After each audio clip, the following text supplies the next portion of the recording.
está llegando la tarde, pero también aquí viene llegando Buenas tardes, Miami. Lo que usted esperaba, lo que usted quería, una hora de entretenimiento, charlas, entrevistas, política, todo conducido con el buen gusto y la experiencia de su presentador, Luis Díaz. Bueno, muy buenas tardes y bienvenidos. Hoy es el lunes, comienzo de semana. Nos vamos a tener al doctor Duque hoy. Tiene trabajo fuera del área de Miami, así que por consiguiente no lo vamos a tener, pero no hay duda ninguna de que hay muchas noticias que nos están impactando al mundo. En el aspecto bélico, pues vemos el problema en Corea del Norte, que esperemos que no llegue al nivel. Quería compartir con ustedes que estuve viendo una película este fin de semana que se llama Down Red. Y qué cosa más interesante, no sé si es que es alguna profecía, pero tenían puesto como que Corea del Norte había invadido a los Estados Unidos. Eso se queda ahí en el cine, pero no hay duda ninguna de que hay una situación seria. Y la otra, que todo el mundo está a la expectativa, mañana comienza la elección del nuevo pontífice, el nuevo papa. ¿Quién será? Mañana comienza a las 2 de la tarde, hora de Roma. Y para eso, pues hoy tenemos un programa con un experto en la religión católica, historiador, que ya estuvo aquí con nosotros la semana pasada, que creo que es, o la semana antes pasada, analizando, y es Joaquín Estrada Montalbán, que con él vamos a analizar esto. Gracias, Joaquín.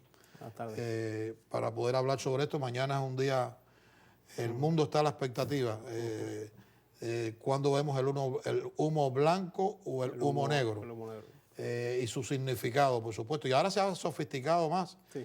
porque ahora se han hecho, para no dañar, se han hecho nuevas chimeneas, creo, para sacar el humo. Sí. Háblame un poquito sobre eso y después vamos a entrar ya en detalle sobre la elección del Papa. O sea, mañana empieza el cónclave, que es la asamblea donde se reúnen los cardenales electores. 115 cardenales. Son 117, pero dos Sí, no, uno renunció. Presentaron su disculpa y van a participar 115. Bueno, uno renunció. O sea, uno está por problemas de enfermedad y otro renunció por problemas, como él le llamó, situaciones sexuales inapropiadas. Para un sacerdote. O sea, van a ser 115 papas. Y la tradición es que por la chimenea de la Capilla Sixtina sale un humo blanco si eligen si ya está electo el Papa, o un humo negro si todavía hay que hacer nuevas elecciones.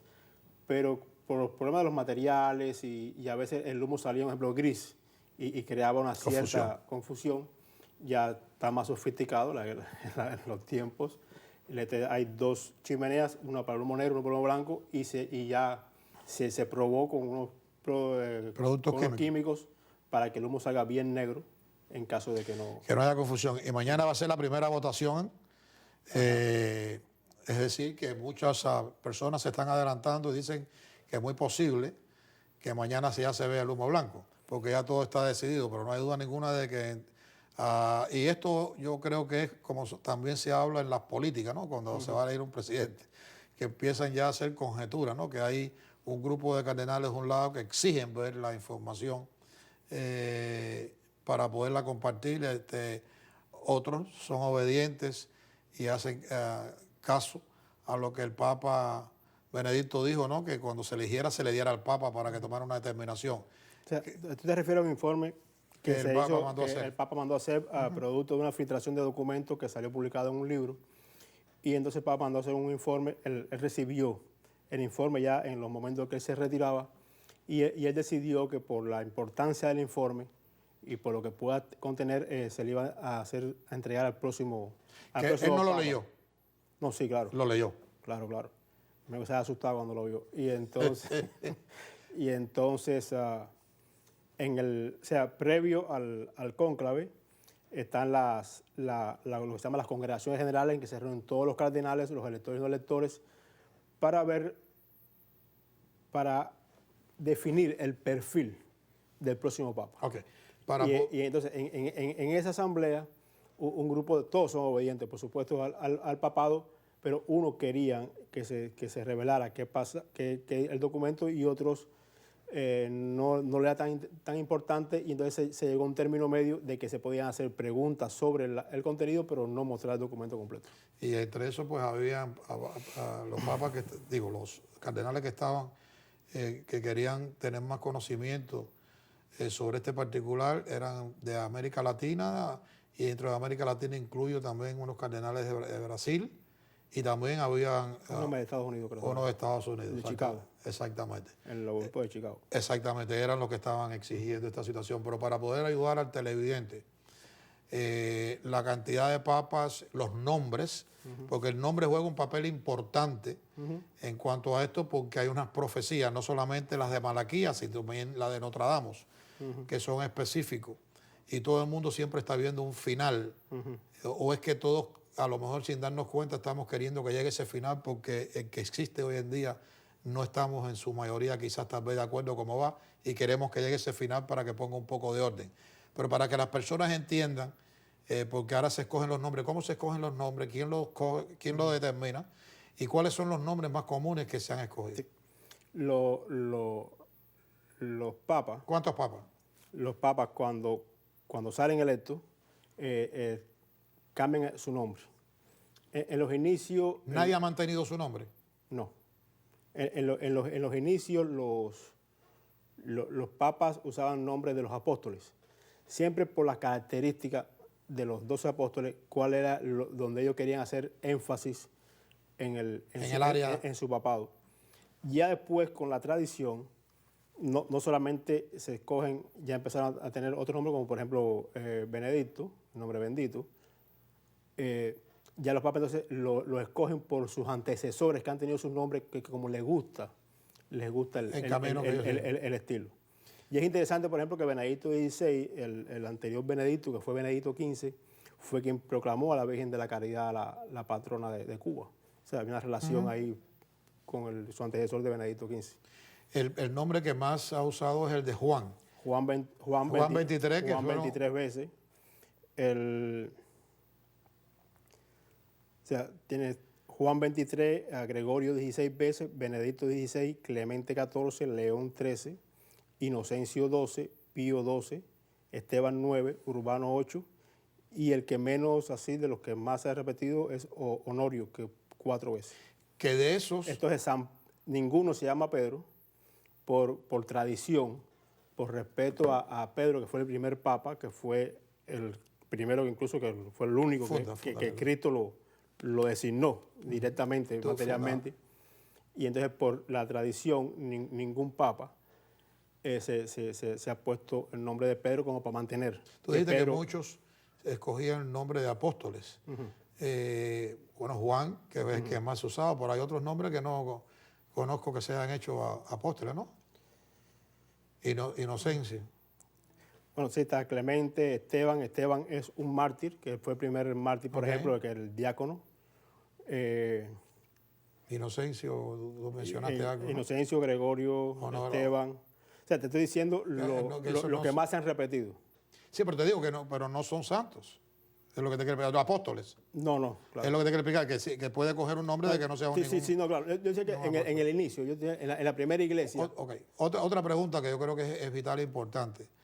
Algunos de estos papas, creo que son 200 y tantos papas. 65, creo. Ok, se ha leído. De esa cantidad, ¿cuántos fueron cardenales y cuántos no fueron cardenales? Bueno, más o menos, pero han habido algunos que no fueron cardenales. Claro, en la primera iglesia eso no estaba institucionalizado. La primera iglesia eran muchos por aclamación de la iglesia pequeña, incluso no, creo que eran muchos cardenales o parientes del príncipe o asuntos. Ya después, así después de la Edad Media, que ya está la iglesia ya como institución, es que empiezan a escogerse entre los cardenales, porque son los príncipes de la iglesia, aunque existe la posibilidad de que no sea un cardenal electo, o sea, cualquier bautizado puede ser nombrado papa. ¿Cómo mañana cuando comienza, cómo es la estructura? ¿Cómo es que comienza? ¿Hay alguien que abre la sesión, un cardenal abre la sesión y entonces se empieza a deliberar, cada uno da su punto de vista ¿Cómo es que eso funciona? Sí. Mañana empieza la jornada con la misa pro eligiendo papa. O sea, se reúne, está la misa pro eligiendo papa. Después de la misa está Ajá. aquí podemos ver la estructura de cuáles son los pasos. Ya. O sea, primero es la misa y después se van a clausura a la Capilla Sixtina, van en procesión. Ya hoy hicieron el juramento de secreto y ya hoy designaron la comisión que va a ayudar, de los 3 cardinales que van a ayudar en el tema del escrutinio, y ese cargo, esa comisión que designaron hoy dura 3 días. O sea, si el cónclave durara más de 3 días, hay que volver a designar esa comisión. Mañana la misa, la procesión, y a las 2 de la tarde, hora de Roma, es la primera votación. Mañana solo hay una votación. Si algún cardenal alcanza los 2 tercios, se tiene que tener, por la cantidad de cardenales que hay que alcanzar el número de 77 para poder ser electo. Si ya mañana si un cardenal mañana, hora de Roma, después de la tarde, llega a 77, ya mañana hay papa. Pero la pregunta que yo hago es, ¿cómo se hacen esas manifestaciones? ¿Se hacen públicas? Es decir, entre ellos allí, ¿qué se discute? ¿El tema? Que se debe de elegir a un papa, si eso es lo que van a hablar, se debe elegir un papa que pueda estar preparado para atacar los temas que pensamos o pienso yo como cardenal están impactando a la iglesia hoy en día, y bajo eso es cuando las personas empiezan entonces a analizar y a determinar quién es escogerían como papa. O sea, ¿cuál es el proceso? La sede vacante, que es por fallecimiento o en este caso que es por renuncia. Después de la sede vacante se convoca a las congregaciones regionales, que fue lo que sucedió toda la semana pasada hasta hoy, que donde todos los cardenales se reúnen todos los cardenales y ahí definen el perfil del próximo papa, definen cuáles serían los temas más importantes del mundo contemporáneo y cuáles serían los temas más importantes de la iglesia. O sea, durante la semana anterior y hasta hoy, ya todas esas discusiones y todas esas conversaciones ya se hicieron. O sea, a partir de mañana, exclusivamente, lo que se va a hablar es de las votaciones. Ya. O sea, se va a votar. En caso de que no se pongan de acuerdo, empiezan a afinarse, pero ya el perfil del Papa y los asuntos importantes tanto de la Iglesia en particular como del mundo en general, ya esos fueron analizados por todos los cardenales de la semana pasada. ¿Qué quiere decir? Que ya todos los cardenales tienen en su mente. Tienen en su mente ¿Quién es la persona que ellos van a elegir? Y así lo manifestaron. ¿Y puede elegirse él mismo? No puede. No puede elegirse él mismo. Incluso se saca la cuenta y no puede. ¿No puede o no debe de ser? No puede. No puede. Tiene que ser alguien que lo haga. Bueno, vamos a hacer una pausa. Y cuando regresemos vamos a ir hablando sobre este particular, porque creo que deberíamos estar educados de cómo es que se elige al Papa y quitarnos de la mente quizás el aspecto político dentro de esta elección. Hacemos una pausa y regresamos con ustedes.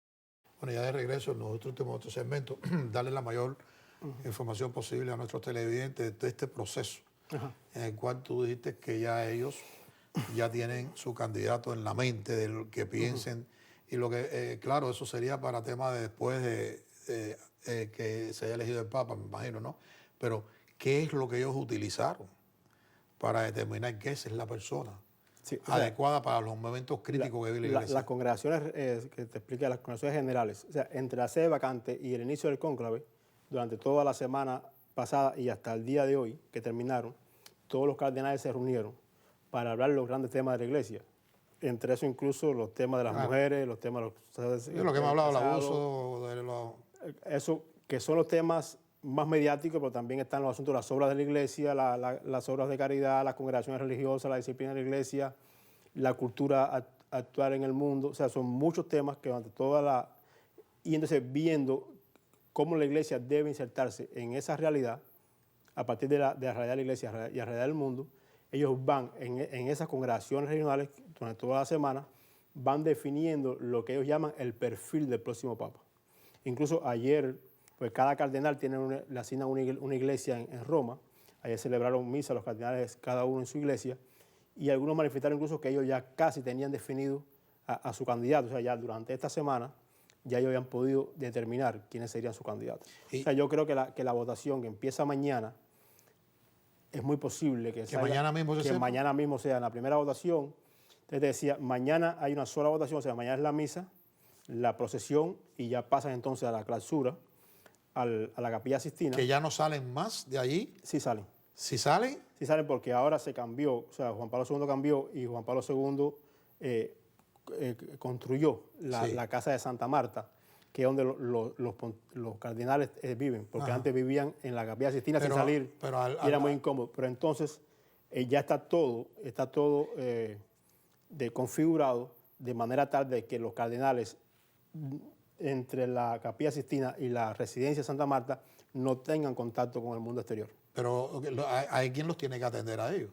Y esas personas que lo atienden a ellos van a tener contacto con el exteririo, pueden oír comentarios. No, es que hay un personal incluso dentro de las votaciones que no son los cardenales. Pero usan la misma clausura que usan los cardenales, ¿o no? Ellos están en relación con eso y ya hicieron su juramento. Yo entiendo, pero lo que te quiero explicar, para poder mantener el secreto total de que no haya ninguna filtración. Todas las personas. ¿No salen ellos también? ¿Están en clausura también esas personas? Salen, vamos a decir, a su residencia en el Vaticano, pero no están en relación, no están con internet, no están con teléfono. Pero ¿qué control tú tienes en la residencia donde viven esas personas? No, es que ellos están en la casa de Santa Marta.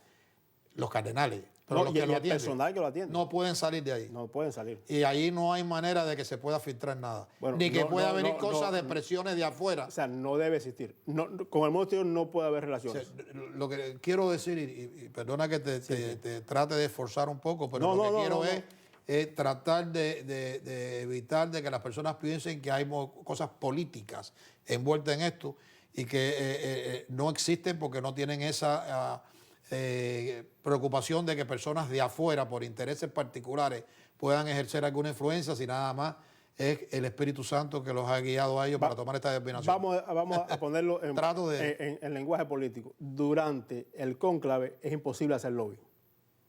No hay lobby. No hay lobby durante el cónclave. Por supuesto, el cónclave dura 3 días. Antes sí lo hubo. Antes pudiera existir. En caso de que, no sé, algún poder pudiera hacer lobby con los cardinales. No quiero que tú llegues a profetizar nada, pero por tu vasta experiencia y conocimiento, cómo funciona la iglesia. Y quisiera dejar el tiempo lo mayor posible para poder lograr esto, que las personas tengan una idea. Se ha hablado de que al final que hay papas, posibilidades de papas que puedan ser de América Latina, y también que se decía que no podía ser, hay un norteamericano que también lo ven con bastante posibilidad. A manera de tu punto de vista y de tus estudios de tantos años y el conocimiento de estos cardenales, ¿dónde tú crees que existe el % de mayores posibilidades? ¿Europeos, africanos, Asia o América Latina? O sea, si lo ves por población de cardenales, población. O sea, vemos que en Europa hay 60 cardenales, en América del Norte 14, América Latina y el Caribe 19, en África 11, en Asia 10 y 1 de Oceanía. Eso si los cardenales fueran... O sea, lo que pasa es que la mayoría de los analistas de la iglesia no son gente de iglesia. Entonces, analizan la iglesia como, por ejemplo, analizan la ONU, o analizan organismos globales donde, por ejemplo, la presidencia rota por áreas geográficas. O sea, la iglesia... No es así. La iglesia tiene una conciencia por siglos de que es universal. En cada lugar vive la cultura de cada lugar, pero la iglesia es universal. Entonces, cada vez que hacen propaganda, por ejemplo, a un cardenal de Brasil, que tiene que ser un papa latino, en vez de que la iglesia vaya a sacar un papa porque sea latinoamericano, o porque sea africano, o porque sea de Estados Unidos. Pero la institución se mantiene debido a la bondad de sus feligreses. Y si la mayoría de los feligreses son, por ejemplo, latinos, pues debe de haber alguna representación, ¿no? La iglesia, y como lo dijo un nuncio una vez, creo que fue a Napoleón, que le dijo que iba a destruir la iglesia, dijo, si nosotros con nuestros pecados no hemos podido destruir la iglesia, es imposible que nadie la destruya. O sea, la iglesia se mantiene porque su cabeza es Jesucristo.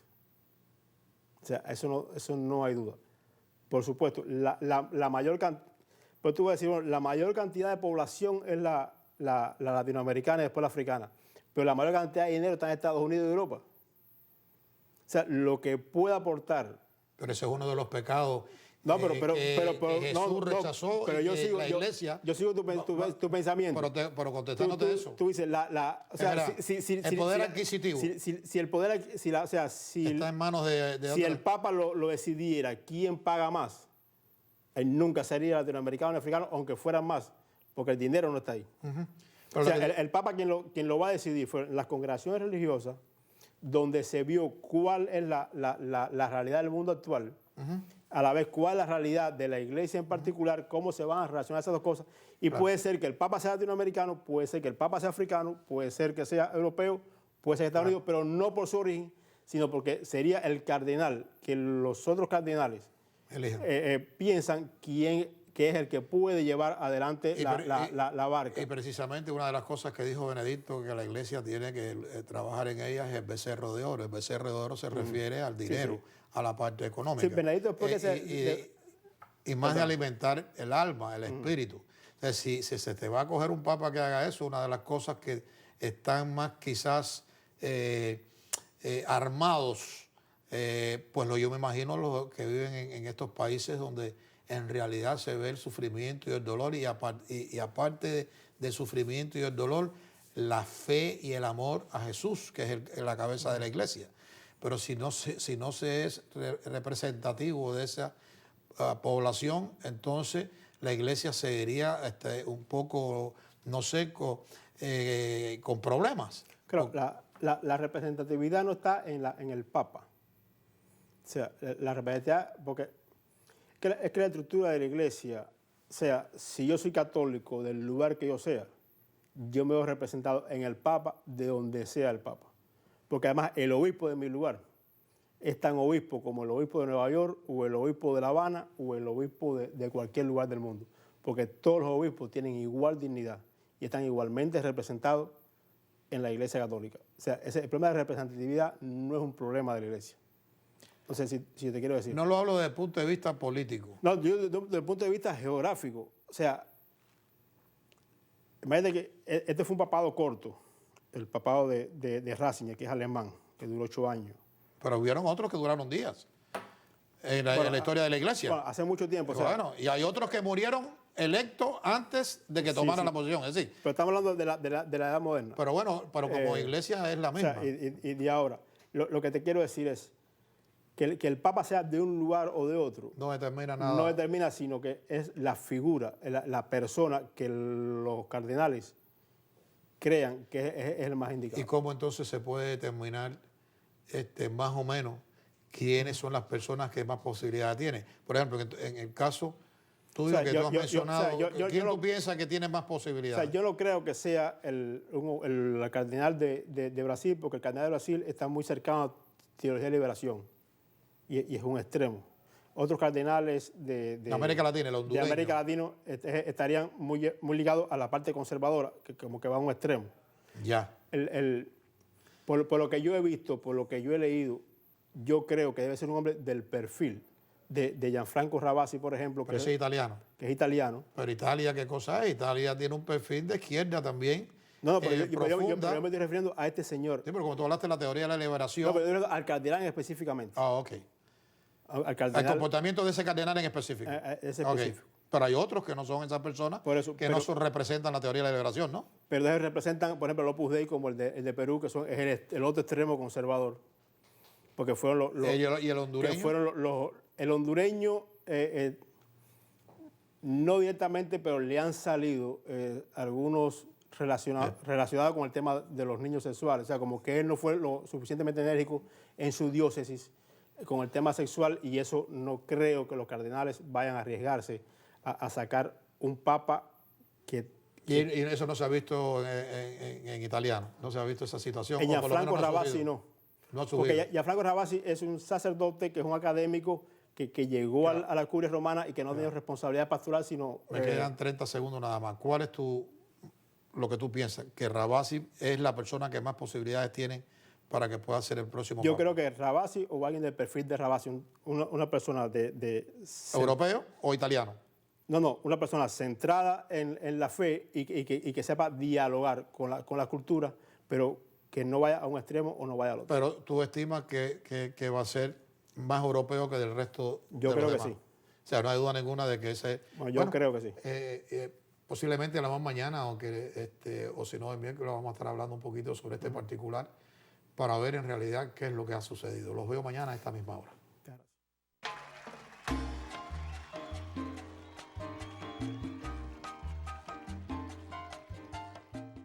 La dorada Coral Gables es soñar con el mar Mediterráneo de España. Es elegancia, hospitalidad y calidad, trayendo sus pescados y mariscos frescos de España. Es el primer y único restaurante español en los Estados Unidos en recibir el premio